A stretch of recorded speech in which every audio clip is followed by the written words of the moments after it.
निश्चितपणानं विजय हा ठरलेला आहे. तो ठासून नाही तर ठासून होणार आहे. लोकांनी इलेक्शन हातात घेतलेले आहे. त्यामुळं कोणतीही मशीन या मतदारसंघामध्ये निवडणूक जिंकताना भावनिकच निवडणूक करण्याचा प्रयत्न केला. काम काय 35 वर्षामध्ये किंवा पुढं काय करायचं आहे त्याचा उल्लेख न झाल्यामुळे लोकांनी ही इलेक्शन हातामध्ये घेतली आहे. आपला आणि विरोधकाचा एकच मुद्दा होता तो MIDCचा.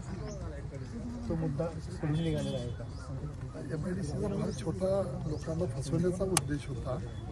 50-52 एकरची ती MIDC एखादा मध्यम प्रकल्प होईल आणि 50-60 लोकांना काम मिळेल.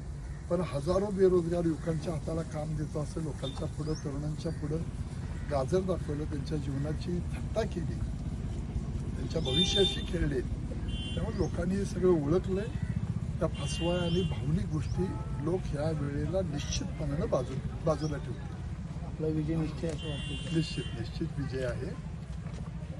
लोकांनी इलेक्शन हातात घेतल्यामुळे विजय हा निश्चित आहे. तालुक्यात विरोधकांच्याकडून आरोप केला जातो की गुंडगिरीचं वातावरण होतं. तर त्या शिळाखडीला काही ऊत आणायचा प्रयत्न झाला पण काही येत नाही. गुंडगिरी असती तर लोक माझ्याबरोबर आले नसते.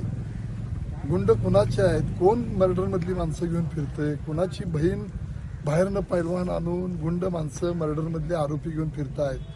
हे सगळे उघड्या डोळ्यानं लोक बघायला लागलेले आहेत. लोकांना हातच्या काकणाला आरसा लागत नाही.